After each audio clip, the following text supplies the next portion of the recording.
Welcome back नाज़रीन। जिस तरह से ब्रेक से पहले हम बात कर रहे थे, पाकिस्तान तहरीक इंसाफ जो है वो एक तरफ तहरीक के हवाले से भी ऐलान कर चुकी है और 5 अगस्त को मीनार पाकिस्तान में जलसे की इजाज़त के लिए दरख्वास्त भी दायर की गई है। और दूसरी जानिब ये कुछ खुशाइंद फैसले भी पाकिस्तान तहरीक इंसाफ के लिए हैं। कुछ लोगों को जो है वो बरी किया गया, लेकिन कुछ लोगों के हवाले से तहफ़्फ़ुज़ात हैं इन फैसलों पे पाकिस्तान तहरीक इंसाफ के। तो नासिर अजीम साहब हमारे साथ मौजूद हैं। जी नासिर साहब, किस तरह से देखते हैं पाकिस्तान तहरीक इंसाफ? नाज़रीन, टेक्निकल इशू की बिना पर जो है वो नासिर अजीम साहब से रब्ता मुनक़ता हुआ है। नाज़रीन, जिस तरह से पाकिस्तान तहरीक इंसाफ की जानिब से ये तमाम चीज़ें सामने आ रही हैं, लाहौर समेत मुख्तलिफ जगहों पर मुख्तलिफ एरियाज़ में जो है वो पाकिस्तान तहरीक इंसाफ के कारकुनान जो हैं वो इसमें जो है वो तहरीक के हवाले से भी खुश दिखाई देते हैं।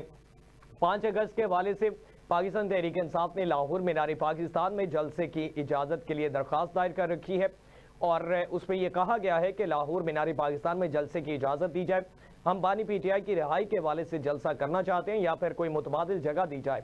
दूसरी जानिब अली अमीन गंडापुर साहब जो हैं उन्होंने 90 दिन का अल्टीमेटम दे रखा है तहरीक के हवाले से और उन्होंने ये कहा है कि तहरीक जो है उसमें 90 दिन के अंदर बानी PTI को रिहा करवाएंगे। नासिर अजीम साहब हमारे साथ मौजूद हैं।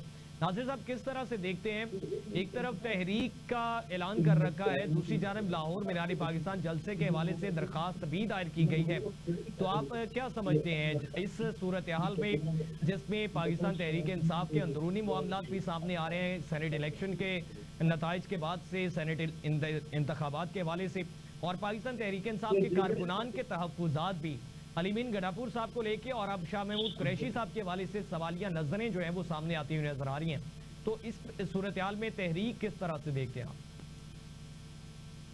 भट्टी साहब, बात ये है तहरीक किस तरह करेंगे, क्या तहरीक में एजेंडा क्या है, मंशूर क्या है? क्या तहरीक इस लेवल की होगी कि जाएंगे अडयाला जेल को तोड़ेंगे और खान साहब को बाहर निकाल लेंगे?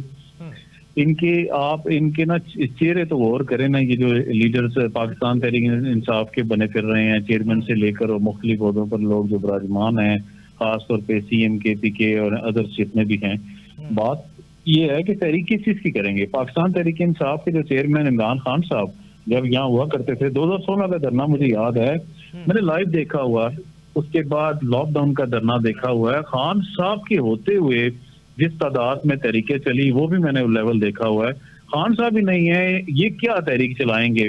जो बंदा कोई पॉपुलर हो जाए उसके साथ तो ये जेलस हो जाते हैं, उसको पार्टी से साइडलाइन करते हैं, और जो नजरियाती कारकुन होते हैं ना उनको टिकट्स देते हैं, ना उनको आगे साथ चलने देते हैं। अब कोहाट से अगर खुर्रम ज़ीशान को नाराज करेंगे, कोहाट से तारिक काजी को नाराज करेंगे, जिन लोगों को मैं पर्सनली जानता हूँ, कोहाट से मुख्तलिफ ऐसे लोग जो मिसाल है अमान अफरीदी है, जो शरियार अफरीदी का भतीजा है, वो वहां पे मुतहरिक है, वो उसकी पर्सनल आइडेंटिटी है, उसको नाराज करेंगे, या मुख्तलिफ और लोग जो पाकिस्तान तहरीक इंसाफ के मुख्तलिफ जिलों के लोग नजरियाती कारकुनान को नाराज करेंगे, क्या तहरीक चलाएंगे?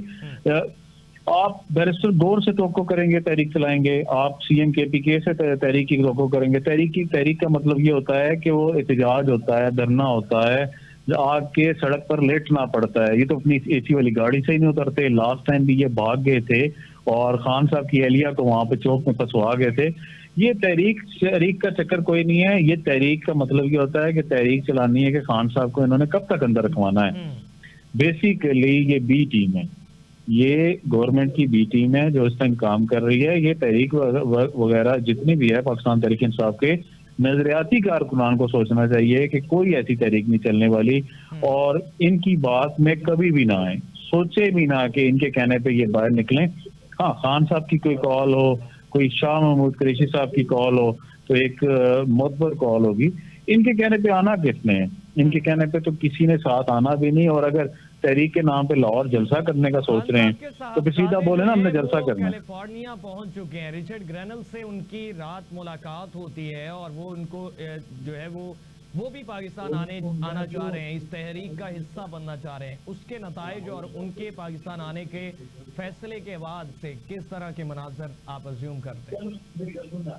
देखिए भट्टी साहब, वो जो खान साहब के बेटे बाहर गए हैं अमेरिका, और अभी मैं न्यूज़ पढ़ रहा था कि वो ایڈوائزر سے ملے ہیں یو ایس پریزیڈنٹ کے، تو کہنے کا مقصد یہ ہے کہ وہ صرف اور صرف جا کے اپنے والد کے لیے کوئی ایسی لابنگ کرنا چاہ رہے ہیں کہ ان کے والد کو رہائی مل سکے. اس کے علاوہ تحریک خان صاحب کے علاوہ کوئی نہیں چلا سکتا. اگر خان صاحب باہر ہوں، خان صاحب نے تو 2-3 دھرنے پرزور طریقے سے کیے ہیں اور ثابت بھی کیا. خان صاحب کے دھرنوں سے تو یہ بھی اثر ہوتا تھا کہ پیٹرول جو اس وقت 180 روپے ہوتا تھا وہ فوراً 130 پہ لے آتے تھے. جیسے اب پیٹرول کی قیمت 272-73 روپے چل رہی ہے، تو خان صاحب تو اندر ہے نا باندھے ہوئے ہیں، نہ ضرورت ہے پیٹرول سستی کرنے کی. تو یہ تحریک اگر یہ کہیں عوامی ایجنڈے پہ آئیں، عوام کی بات کریں، اس ٹائم جو اپوزیشن ہے گورنمنٹ سے آپ اپیل کریں، آپ گورنمنٹ سے ریکویسٹ کریں اور گورنمنٹ کو تھریٹ بھی کریں کہ ہم پیٹرول کے لیے ہم باہر نکل رہے ہیں، ہم بھی اسی کاز کے لیے نکل رہے ہیں. خان صاحب کو نکلوانا ہے تو عدالتوں کے ذریعے نکلوائیں یا کوئی دوسری طریقے سے لابنگ کر لیں، وہ زیادہ بہتر ہے. یہ بیوقوف بنانا عوام کو گنڈا پور کی طرف سے جو چیئرمین پی ٹی آئی اور ان کے جو ساتھ لوائقین اینڈ ادرز ہیں ای ٹی سی، وہ بیوقوف مت بنائیں پاکستان تحریک انصاف کے نظریاتی کارکنان کو. پہلے بیچارے بہت مار کھا چکے ہیں اور کافی سارے لوگوں نے تو جیلیں کاٹ بھی لی ہیں اور یہ ابھی بھی باہر گھوم پھر رہے ہیں آزادانہ. تو اس کا مطلب ساروں کو واضح ہے، اور آپ اینکرز اور آپ صحافی تو زیادہ بہتر سمجھتے ہیں کہ جو باہر پھر رہا ہے وہ کس وجہ سے پھر رہا ہوگا، کیوں پھر رہا ہوگا، کیسے ہوگا اور بیہائنڈ دی سین وجوہات کیا تھے. ٹھیک ہے، بہت شکریہ ناصر عظیم صاحب، آپ تفصیلات سے آگاہ کر رہے تھے، ہمارے ساتھ موجود تھے، اپنا نقطہ نظر آپ نے پیش کیا. اور ہمارے ساتھ ریردہ نور صاحبہ موجود تھی، انہوں نے بھی اپنا نقطہ نظر پیش کیا. 9 مئی کے یہ فیصلے کے حوالے سے جو ہے وہ 2 چیزیں سامنے آ رہی ہیں کہ جو 9 ملزمان ہیں جن کو سزا دی گئی ہے، اگر ان کو سزا دی گئی ہے تو پھر 6 ملزمان کو بری کیوں کیا گیا ہے؟ شاہ محمود قریشی صاحب کو بری کیوں کر دیا گیا اگر یاسمین راشد صاحبہ کو جو ہے وہ اس میں سزا سنائی گئی ہے؟ تو یہ جو ہے یہ نقطہ بہت اہم ہے، اور قانونی ماہرین کی جانب سے یہ قانون کے تقاضوں کے حوالے سے یہ عدالتی فیصلہ جو ہے اس پہ یہ کہا گیا کہ یہ قانونی پہلو یا قانونی نقطہ نظر سے دیکھا جائے تو یہ کوئی فیصلہ جو ہے اس پہ کوئی ایسی بات نہیں ہے جس میں جو ہے وہ حیران کن بات ہو. ایسے فیصلے ہوتے ہیں اور اپیلوں کا اس میں آپشن موجود ہوتا ہے. اپیل کے بعد کا جو پروسیس آئے گا، اپیل کے بعد جو نتائج آئیں گے وہ قابل غور اور قابل ذکر رکھے جائیں گے. دوسری جانب بیرسٹر گوہر صاحب جو ہیں وہ بھی تحفظات کا اظہار کر رہے ہیں. برسر اقتدار بیٹھے لوگ جو سیاسی مخالفین ہیں وہ ان فیصلوں کو جو ہے وہ خوشائند کہہ رہے ہیں، اور ساتھ میں وہ یہ بھی کہتے ہوئے نظر آ رہے ہیں کہ یہ فیصلہ جو ہے یہ پہلے ہی آ جانا چاہیے تھا، اس میں تاخیر کیوں گئی ہے. اور دوسری جانب تحریک کے والے سے ناصر عظیم صاحب کا نقطہ نظر یہ تھا کہ تحریک جو ہے وہ خان صاحب کی موجودگی میں ہی تحریک کنسیڈر ہو سکتی ہے، ان کی غیر موجودگی میں کوئی ایسا شخص اس سیاسی جماعت میں نظر نہیں آتا جو موجودہ لوگ ہیں کہ وہ تحریک کو جو ہے وہ اچھے طریقے سے چلا سکیں اور تحریک کامیاب کروا سکیں. شاہ محمود قریشی صاحب اگر جو ہے ممکن ہو سکتا ہے تو وہ اگر تحریک کے والے سے لیڈ کرتے ہیں تو پھر ڈیفینیٹلی کچھ نہ کچھ مثبت نتائج سمجھ آئیں گے. ناظرین آج کے لیے اتنا ہی. اپنے میزبان حمزہ بٹی کو اجازت دیجیے. اللہ نے کے بعد.